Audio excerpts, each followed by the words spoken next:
Perfect timing. We must have fall break coming up or something, right?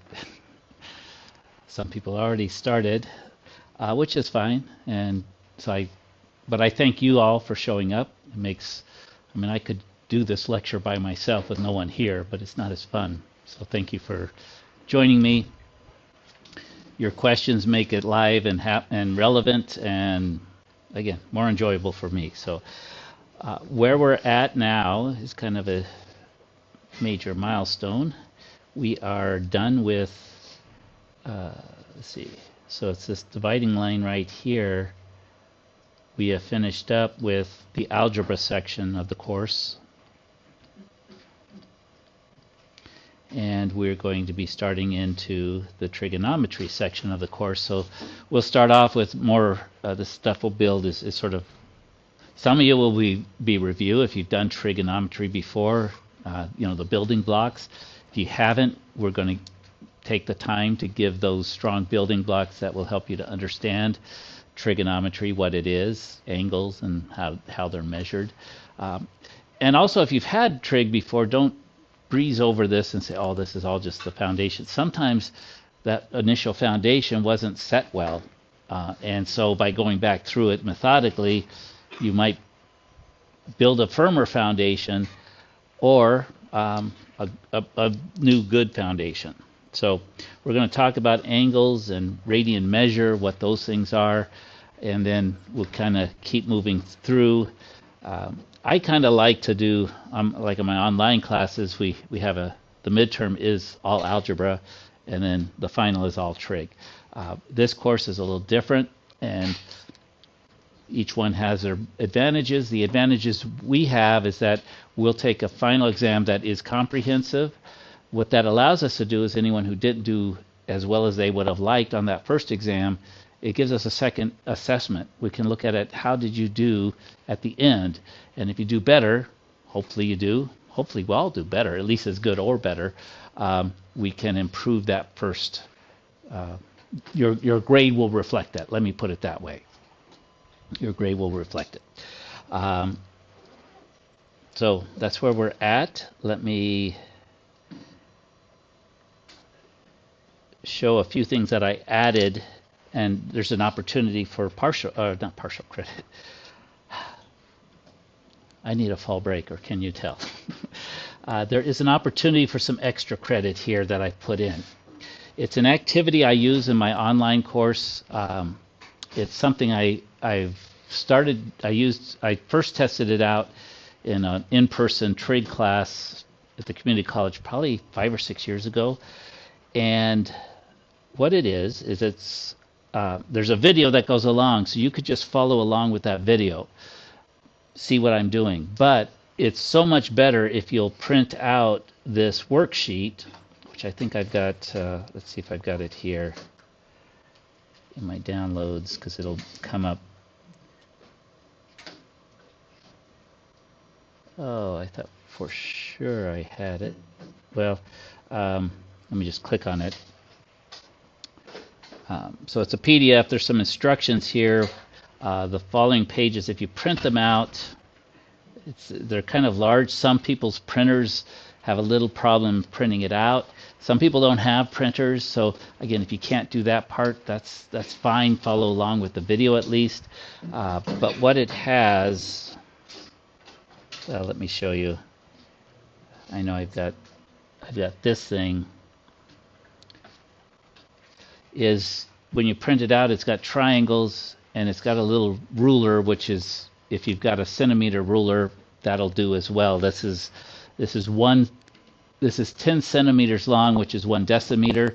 But you'll see that all of these triangles are designed so they fit within a unit circle that's also provided of 1 decimeter. And the Greek word, trigonometry is a Greek word. It means literally to measure triangles. Trig is, I guess, a Greek word for triangles. And so it's about measuring triangles. So if you go through this, you'll get, and especially if you print them out and cut out the triangles, it may seem like, grade school stuff, but that's really the best things is we put our hands on and we move things, because you'll see how when we get to things like reference angles, you'll see why certain reference angles work and where they come from. You'll see this connection between the triangle and the unit circle. If you can't get to it now, you can actually do it anytime. You'll still get the extra credit. I put a due date on it of next week just because it'll be most powerful if you do it early, but it still will be valuable if you do it later. Okay, so but it's an activity just designed to help you connect triangle trigonometry with unit circle trigonometry and all those other things we're going to do. Okay, so you don't have to do it, but you don't have to do anything, right? But I think it'll be helpful. So I just wanted you to know that it's there. The video itself is, I don't know, it's about an hour long. And you can basically just follow along, and I do a lot of the activity with you. I show you how to measure the triangles and stuff, so it's kind of, I call it guided instruction for my online trig class. I give even some of the answers, but hopefully you're verifying those. I think it'll be helpful. So that's there. Measuring triangles, extra credit. Do it as it fits in. And again, if you get a chance to print them out somehow, maybe you don't have one at home, maybe you can print at school, whatever, I think you'll find it is helpful. What we're going to look at today is we sort of start getting into something called the unit circle, which if you've done trig before, that might be familiar. But again, we're going to start at the sort of the building blocks of what's a radian, what's a degree, all those kind of things. And we'll use this. I added a few things this morning to it, so let's go ahead and get started. So I always like to, since we're getting into a new type of math, to frame where does all this come from. So we already mentioned that part of what we're doing trigonometry comes from the Greeks. A lot of it's attributed to the Greek, and because they did a lot with geometry, art, and they took artistic look at things. But however, it's a topic that actually even goes back further than that. All of math really goes back further than that. And this one is probably the one that we're more familiar with. If we measure a circle, especially if you've done sports or something, skateboarding, let's say, and you're going this way and you do a complete turn around, how many degrees have you turned? So you're going this way and you turn all the way around a circle and you're still heading that way. How many degree turn have you done? 360. You've done a 360. Now we don't we don't even say degrees on that. We just, I did a 360. If I did a 180, what did I do? I switched directions, right? So I went halfway around. But 360 degrees is a full turn, and we're doing that. Where does that come from? 360 degrees. Well, again, it may not be the beginnings of it, but it certainly traces back to ancient Babylon.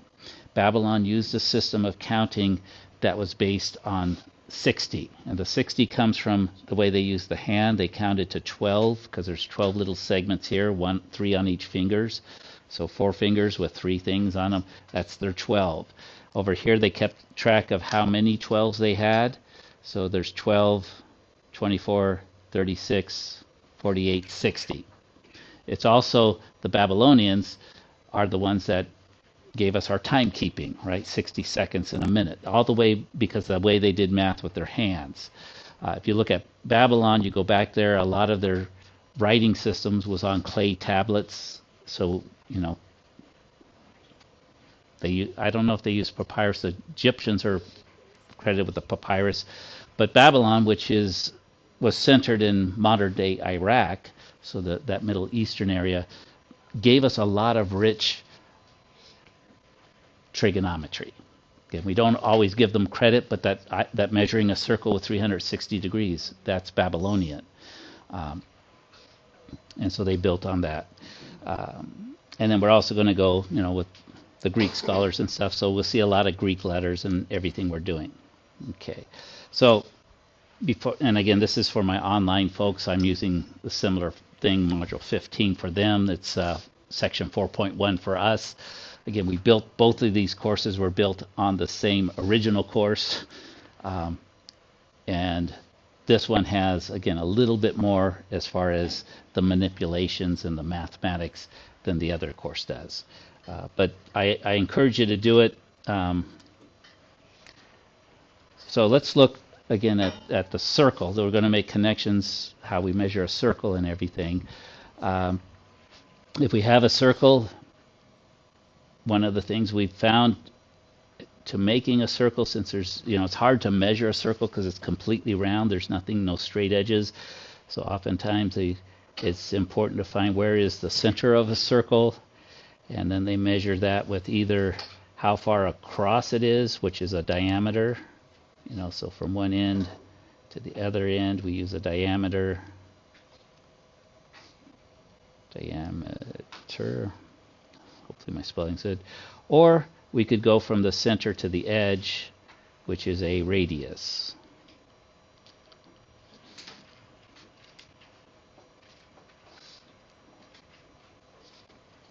Two ways to measure it. In this course, a lot of times the radius measure is what we need, because we find the mathematics. If we know the radius, there's a lot of formulas for getting area and that are based just on the radius, not having the diameter. And sometimes the diameter is what we can measure if it's a circular lake, one side to the other. But if we can locate the center and we can get that radius, because sometimes that's how we build a circle, right? Compass, we've got a certain radius, and then we go off and we make that circle by determining the center first, the radius, and then we can make that circle. Okay, so mathematically we do both. One of the things, so we talked about degrees, and so just to kind of emphasize what a degree is a measure from that center, and we're sort of cutting out a slice. It's the concept that if we went all the way around, I would have 360, that a degree is one, I'll put it here, is 1/360th of a circle. That's what a degree is, right? And so as we go around, we can count it. So it's the measure of an angle is really measuring how wide that central angle is opening. So it's measuring this, how much it's opening in relation to the whole circle. Okay, so if we've gone a quarter around the circle, that's 360 divided by 4. Well, actually, divided by 4, which is 90 degrees. Okay, so it's a measure of how far open that angle is. A radian measure takes a different approach. The radian is determined by the radius, again, going from the center to here, and then the arc length. So they actually measure. You'd have to kind of maybe if you've seen one of those things on a wheel, you would actually measure how far this distance. So a radian is the length of the radius, the arc length. So it's the arc length divided by the radius. Okay. And if you get to the point where, well, let's look at there's a video in here in our resources that was first time I've seen it. I thought it was a pretty good video. So let's go ahead. Let's keep this. Let's go back here. So one of these resources, here we go, radian measure animation. This is and we'll just kind of watch this. We'll watch an advertisement first, then we get out of there. There's no music or anything, but that's a radius, and what you're going to see as they wrap that radius around the circle, if If we take that same radius and that becomes an arc length, as they're kind of wrapping it, that's what 1 radian is. It's approximately 57 degrees. So we're going to see, part of what we're going to do is we're going to take radian measure, convert it to degrees, go back and forth. I don't know about you, I can think in degrees a lot easier than I can in radians. Here we go, 3 radians, a little bit more, 3.14 radians is halfway around the circle, right? So we know that number pi, 3.14, that goes on forever. So it's not exact, but there it is. And so if we go 6.25 times around 2 pi, that's all the way around the circle. Okay, so I encourage you to take a look at that. You might see some other videos that pop up afterwards that deal with trigonometry, maybe not, but that's what a radian is. It's measuring the distance along the circumference and dividing by the radius. Okay, so we'll use that to do some of the problems we're going to do. See, here we are. Like this next one. So, and again, this is kind of be a couple of these in the homework.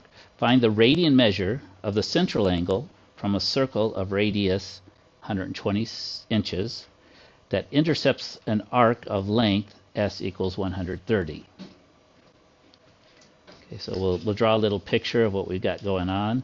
We've got a circle. We've got a radius of 120. And we're told that an arc length, let's do that in green, we'll start. And again, we usually start on that east side of the circle. That's a good place to start. We call that 0 degrees.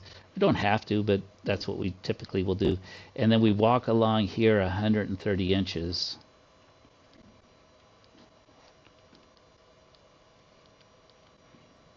And we want whatever that angle is. How do we find it? We take the arc length of 130.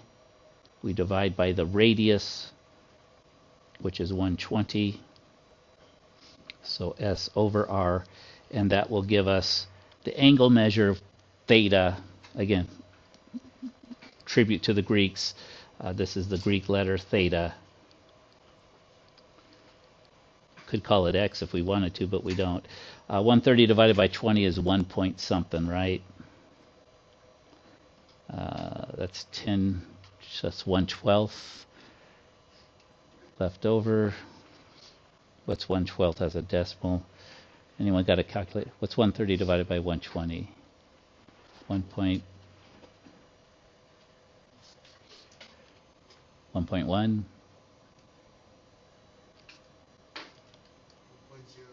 1.08. I thought, yeah. Okay, good.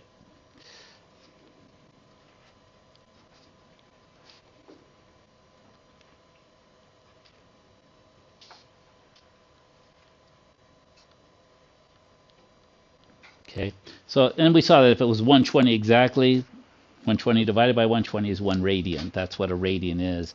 And as we saw, the estimate, it's about 57 degrees. Okay, so we can kind of, again, I can visualize 57 degrees. 1 radian is, it's a third of half of us, you know, it's harder for me to kind of recognize. And then when we do these, you know, if we go all halfway around the circle, as you kind of saw there, we have gone 3 plus a little bit more. And in the guided instruction on measuring triangles, I do this. I'll actually take a string and I go around there, and you see it's 3 plus a little bit more times around for the radians. And we use the Greek letter pi to represent that number, because if it was exactly 3.14, we would probably just use 3.14, but pi is a number that does not repeat. It doesn't terminate 3.1416, blah, blah, blah, blah, blah. So it goes on forever. So that's why we use the letter pi for it. Okay, if we go all the way around the circle, so pi is only halfway, we've actually gone 2 halves of a circle, so we've gone 2 pi. So we'll talk a little bit now about measuring in radians, and we'll use the pi. But we can also always you know, we could use pi, or we could say that's approximately 3.14. So both those numbers represent pi for us, right? I think one state, Alabama or something, passed a law that pi in that state is legally exactly 3.14. So I don't know, government's thinking they could legislate math, but it's not. It's not quite. But it's close enough. We can use it. All right. But again, in doing the homework, you may want to use your pi button, especially if they say to, because depending upon what size of a circle, there could be more or less error in there, right? Okay. So here we're going to walk through what I believe is the way that humans sort of developed things. Because we have a natural ability as humans to cut things in half. We can eyeball things. Okay, if it's that, there's about half, right? We're pretty good at doing that. In fact, that's how we maybe got these. Let's see if I can do this with... So one thing is going around the circle. We could take this little segment, we could divide that in half. And we could take this one and divide this one in half. Maybe divide this one in, that's about half. And this one, we'll divide that one in half. And so, and again, what we did is we took the circle, maybe first divided it in half. So half of it, so this gives us, if we think of a half circle, you know, this being pi and this being 2 pi, we see what we've done is we've got 4 pieces here, so we could call this piece pi over 4, because all the way to halfway through is pi. What could we call this? Well, we could call this 2 pi over 4. And then this would be 3 pi's over 4. And then we could call this 4 pi over 4. Does that make sense? But it looks a little weird, right? Because we don't call this 2 pi over 4. What do we usually call it? Well, we reduce it. 2 divided by 4, so that actually we usually just list it as pi over 2. But I want you to think of this little activity, and again, I do it in the measuring triangles, is we're counting with pi over 4 as our unit. So that's 1 pi over 4, 2 pi over 4, 3 pi over 4, 4 pi over 4. Over here we get 5 pi over 4, 6 pi over 4, 7 pi over 4, and 8 pi over 4. And again, we could go through and mathematically we reduce all of these. 8 divided by 4 is 2 pi, so we call this one 2 pi. But thinking if we're doing it in terms of fourths, it's also 8 pi over 4. Okay, 7 pi over 4 doesn't reduce, so that stays. 6 pi over 4 does reduce, that's 3 pi over 2. But notice sometimes it's harder to see where those are when we're dealing with fractions. 5 pi over 4 doesn't reduce, so we leave that. 4 over 4 is that. So you know we could go through, but that's sort of a natural. We get those because those are a natural way. We're also going to see that that's a very important angle. Pi over 4 is also 45 degrees, and the pi over 2 is 90 degrees. So for construction and stuff, those are very important angles that we use. And they give us, we're going to use those as our special values. So we use the 45 degree angle a lot. We use pi over 4 a lot. We're going to sort of have to memorize the certain values that come from those angles, and as well as pi over 2 and all these other versions. Okay. Good news is that's a fairly easy one. And that's what our next one is when we get into the unit circle. We'll talk about that a little bit more. But is that kind of thinking of how we count by taking that slice as being the main slice is pi over 4. Okay. And that's how the Egyptians did their fractions. They use it as unit fractions. There's another way that humans are also pretty good at dividing things in thirds. So if I see this, okay, maybe not as good as dividing in a half, but I could visualize thirds pretty good, right? We got 3 people, we can divide things fairly evenly. So that's another thing that we did with radians. And I'll see if I might not do as good as I did with the halves, but it looks like about a third. And then this would be a third of this part.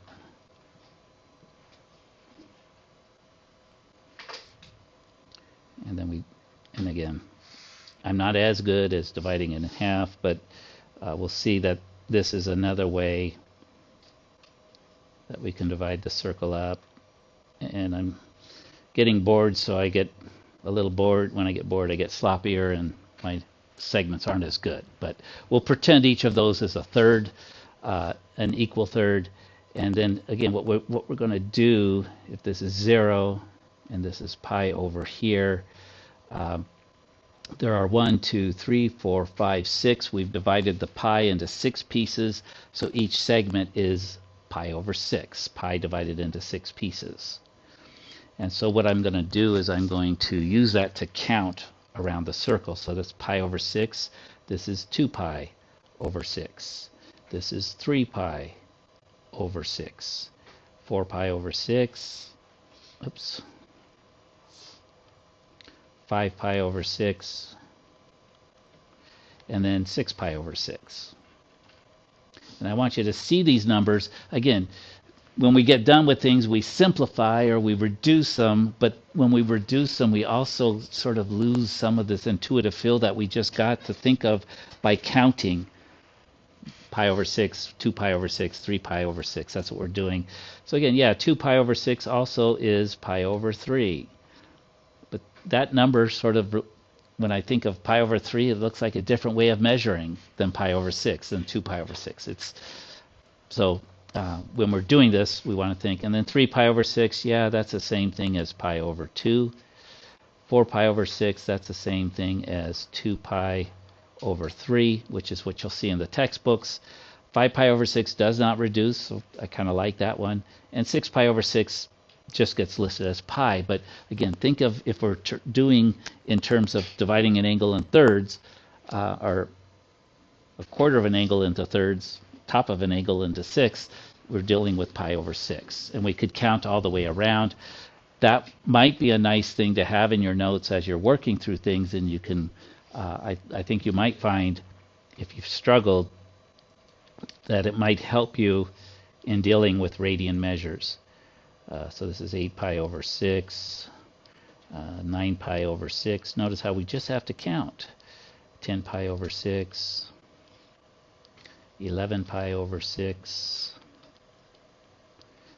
and then 12 pi over 6, which is also 2 pi, and we're good. Okay?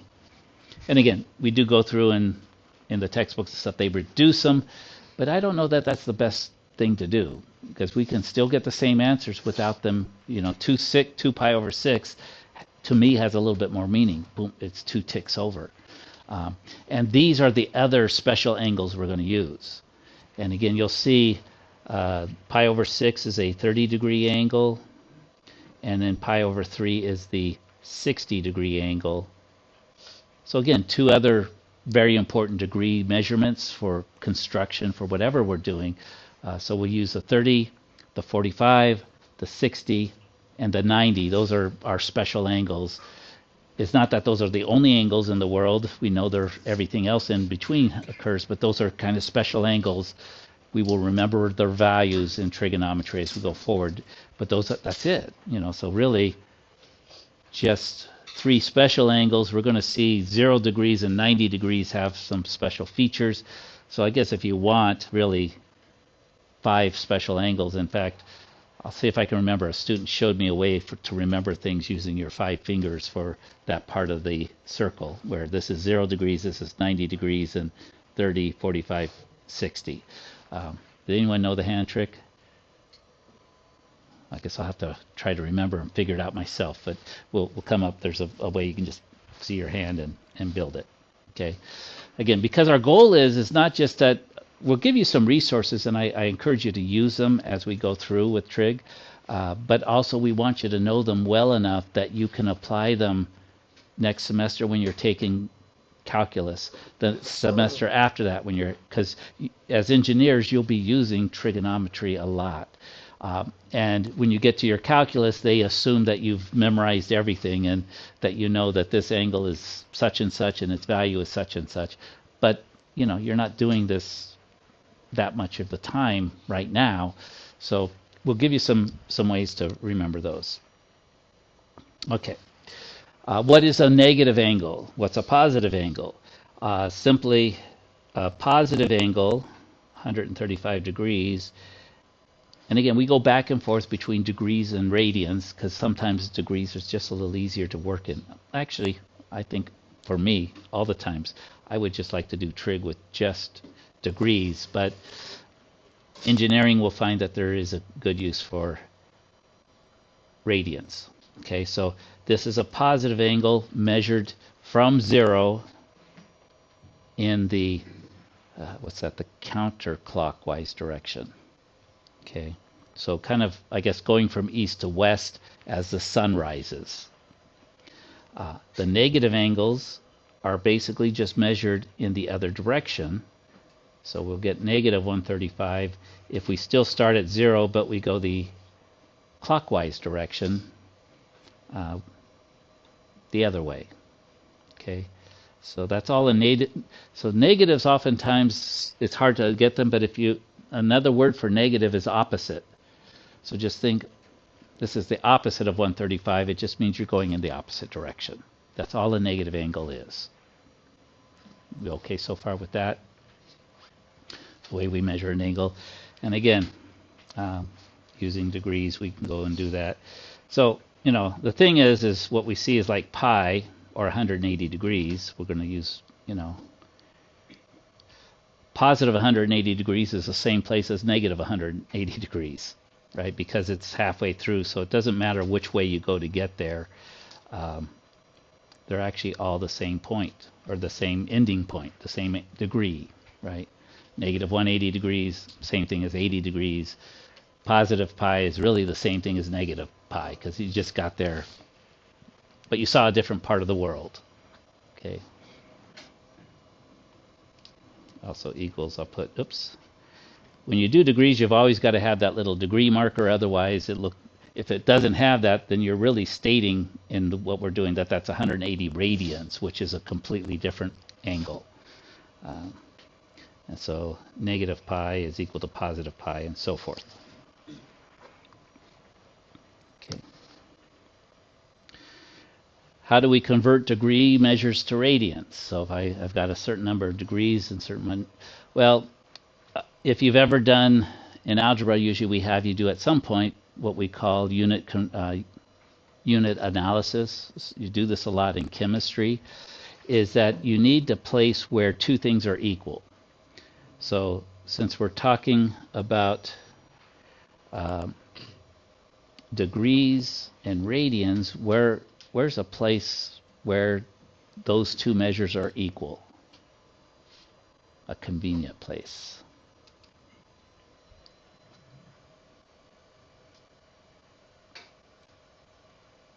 We could use pi and 180 degrees.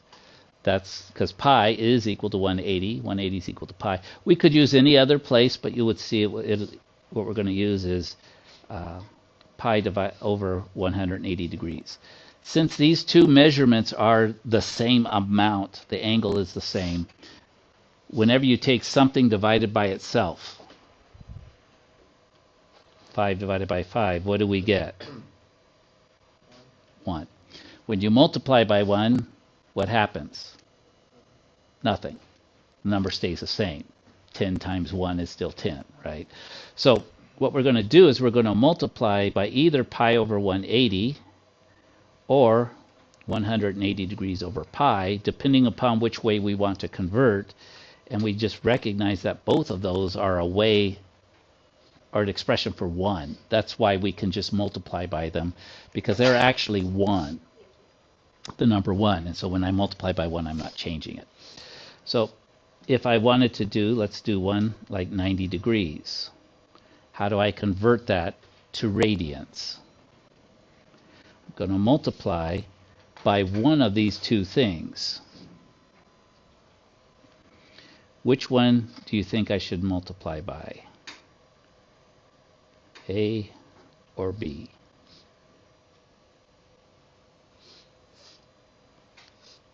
What? B? Okay, let's give that a try. So if I multiply by B, I've got 180 degrees divided by pi. I still am going to have both degrees and pi, aren't I? Actually, pi is like a radian measure. So that's not going to give me what I want. I want to end up with just radians and not degrees. So here's the thing, is since I've got degrees, I want to divide out the degrees, and the radian measure goes in the numerator. So it's kind of the opposite. If I've got degrees, I want to multiply by the factor that has the degrees in the bottom, in the denominator. Because what's going to happen is units will cancel each other out. So the degrees are canceled. 90 divided by 180, those also reduce. 90 goes into 90 once, 90 goes into 180 twice, and what we see is we get 90 degrees is the same thing as pi over 2. And we saw that when we were counting with both of those previous ones, so that makes sense, right? You might have even used that one, that 90 degrees is pi over 2, but this method works. So if we've got some random measurement, whatever the degree measure that we have, we're always going to multiply by pi over 180. What if we have a radian measurement? How do we convert it to degrees? Let's go with 5 pi over 6, because we did that one. What do we want to multiply this by so that we convert it to degrees? Again, it's one of these two, A or B. We want to divide out the radians, right? The radians are in the numerator. So if we take 180 degrees divided by pi, the mathematics will follow through. Pi divided by pi is 1. Now we've got 180 degrees times 5 divided by 6. Actually, probably easier to divide first. 6 goes into 180 30 times. 5 times 30 is 150 degrees. And we might have been able to see that. Remember, 5 pi over 6. Oops. If we come back to this circle, here's 5 pi over 6. Remember, each of these is 30 degrees, so I could go 30, 60, 90. 30 more is 120. 120 plus 30 is 150.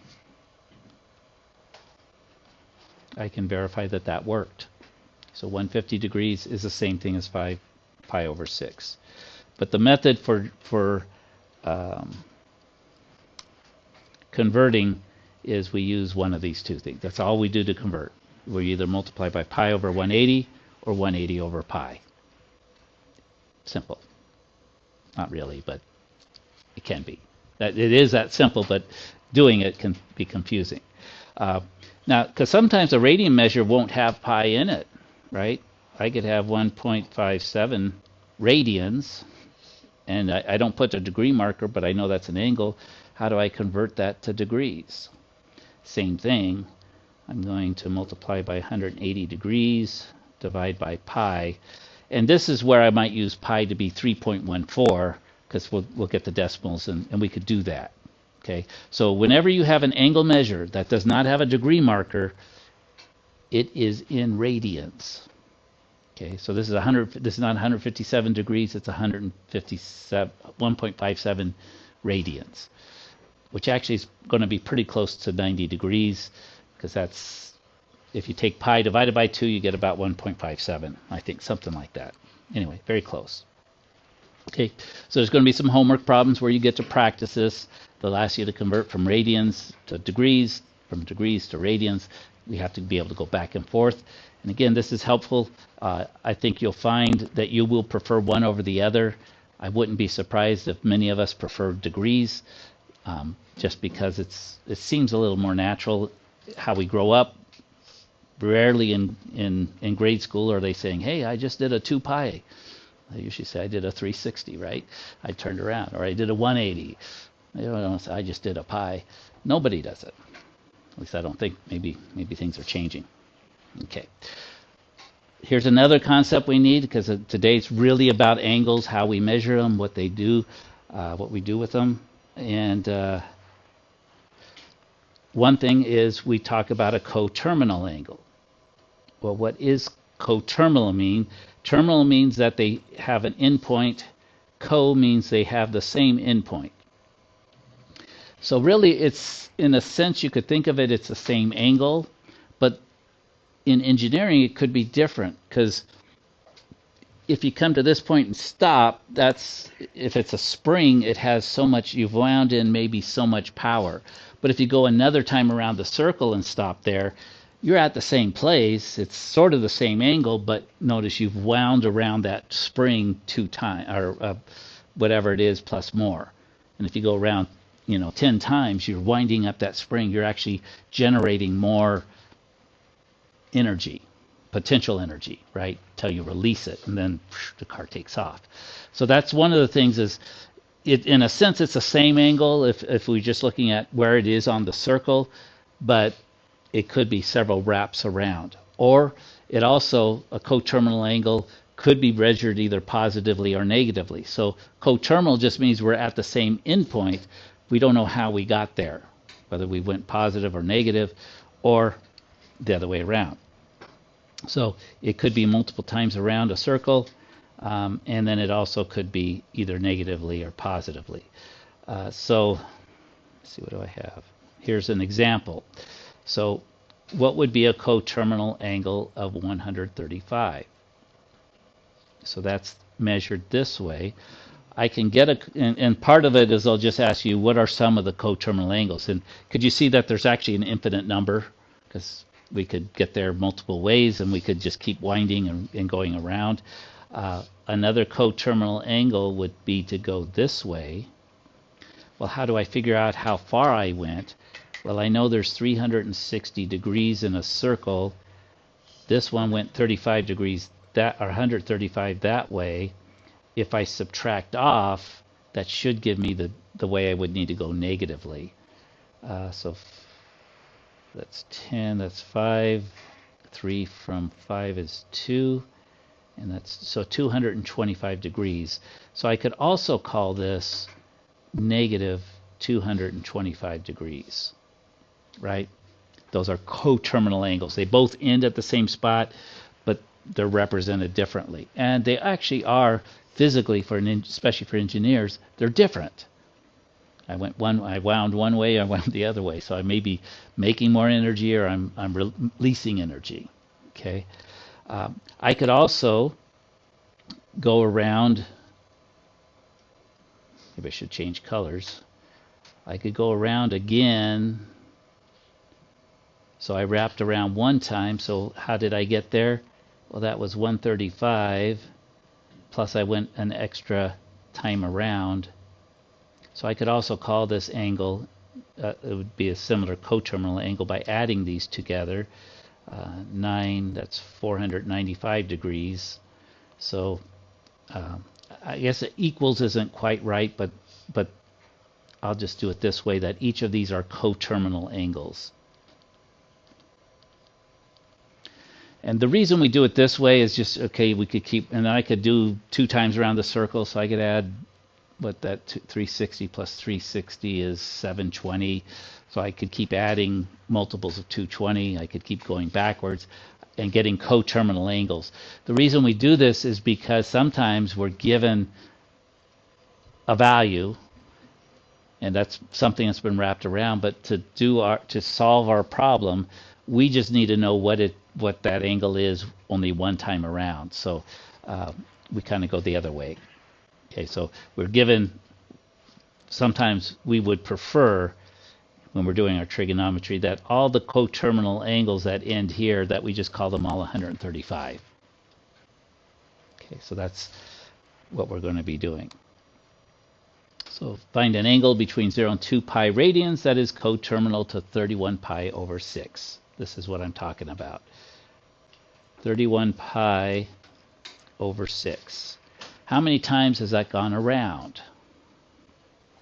Well, if we're counting by pi over 6, remember, if we go one time around the circle, what is that?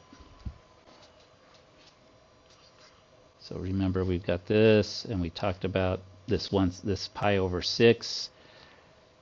And if I count all the way around the circle, how many pi over 6s is that? 12. Good. Because it's got to be 2 pi. So we think 2 times 6 is 12. Think of it as 12 pi. That's going to be easier to work with because, right, when we subtract fractions, we need common denominators. So if I subtract 12 pi, what do I get? 31 minus 12. That's 28, 18, 19. Does that seem about right? 31. Do it here. So that's 11. 2 from 11 is 9. Yeah, 19. But that's still more than one time around, isn't it? So, okay, because it's bigger than 12 over, so I subtract it again. Maybe if you're smarter than I am, you would say, okay, 31 is probably about 2 times around, so subtract 24 pi. But you could also do it step by step. And we're going to keep going until we get less than 12 pi over 2, because this is 2 pi is 12 pi over 2. So if we're smaller than that, we've answered our question.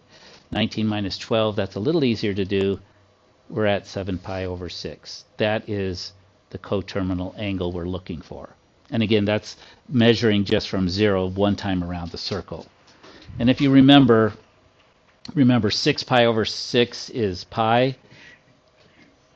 So this will kind of help you. This is thinking this is 6 pi over 6. So whereas 7 pi over 6, it's one more. So this is 7 pi over 6. So that's the angle we're talking about. Okay, so we can repeatedly subtract off multiples of 2 pi because that's going around the whole circle. I couldn't find subtract off in your Apple. Be quiet. Okay, so basically we can subtract off how many times it went around, and then we get it. Where is it on the circle on just going from 0 to 2 pi? Okay, so you'll do that. If it was in degrees, I would be subtracting off 360 degrees multiple times until I get down. And again, if you can spot, hey, I know this is, let me subtract four times just one time, let me just do it in one shot. So 4 times 360 is this. I subtract it and I got my answer. Sometimes I just, okay, let me just do it step by step. Okay, so you'll have some questions like this, finding coterminal angles. Again, because as we learn more about trig, we're going to see I can work with 7 pi over 6. It's going to give me a particular trig value, and then I can say, oh yeah, but the angle I have went around 2 times before, so that's got so much more energy or something. It's generally what's happening. Sometimes it doesn't. You can wind things around and it's just still there, right? So we're looking where the angle is.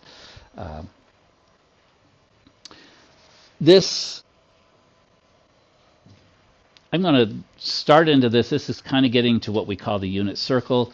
You'll see something similar to this on the measured triangles activity if you watch through the video. This is also where we're going to pick up next lecture, which, remember, don't come back Tuesday because that's fall break. We don't have class next Tuesday, so we'll be back a week from today, so next Thursday. But this will just kind of get you started. It's a little template that I found helpful. You can kind of go around the circle and say, okay, this is 0 degrees, this is 30 degrees, this is 45, this is 60. And actually, if you go through and sort of complete this, Um, I would maybe do the 30 degrees first or second, and then the 45 degrees later. But, so you keep adding 30 degrees, so that's 120, 30 degrees, that's 150, 30 degrees, that's 180, so forth and so on. 30 degrees more, that's going to be 210 degrees. And I'm not putting the degrees but I should, right? Because I told you if I don't put degrees, then it means it's radians.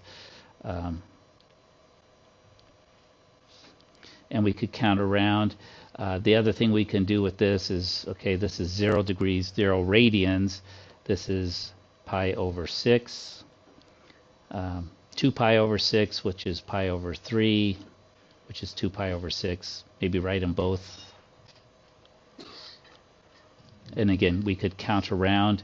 And then we go back and fill that this is pi over 4. And we'll see this is multiple things, right? It's 2 pi over 4. It's 3 pi over 6, or it's just simply pi over 2.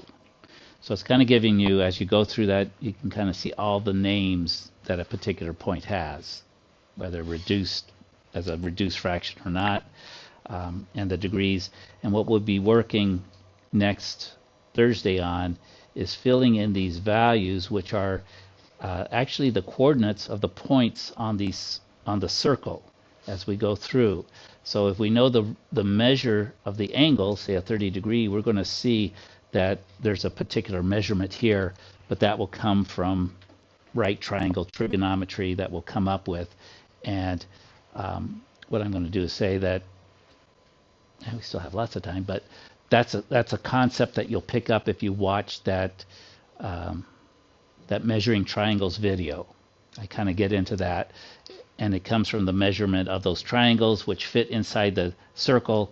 And again, if you don't have access to a printer right away, maybe just watch it and see if it might help click some things. Again, I think at some point it'll be helpful. It might be helpful to actually physically do it, because your mind picks up things differently when it actually can manipulate, when your hands can move those triangles around that circle. And it might be more meaningful, but at least whatever you have available to you. You'll see I do a white sheet. I print it off on color paper, so it stands out a little bit. Sometimes you'll pick that up, but we'll go there with a unit circle. We get these values, and those are the types. That's what we're doing with trigonometry. Is if at this angle this thing needs to be this long. So we also bring in the Pythagorean theorem, because a lot of times that's what we need to know, is how long is that hypotenuse, and we're able to measure the x and the y, and then we get our hypotenuse. And I'll just leave you with one last thought. Back when I was a freshman, I thought I was going to be an engineer. I dropped out and just became a math teacher, just a little math teacher, because engineering didn't click for me. Later on it clicked, but my dad wanted me to be an engineer, and had my differences with my dad, so part of it was just rebellion. I just wanted to do something. I wanted to do what I wanted to do. I wanted to have my own choices. Anyway, but while I was thinking of being an engineer, my mom's had a friend who was an engineer in Portland, Oregon, and he was doing this project for this granary, and he showed me the grain comes from the trains that unload here, and then it's got to go over there. He showed me all these pipes that were running in. He says, he had to do the actual calculations that how long does a pipe need to be from here to connect. He says, I had to use a trig, and I had to be accurate, because if it wasn't long enough, we got this long pipe. Oh, it's not long enough. We got to go make a new pipe.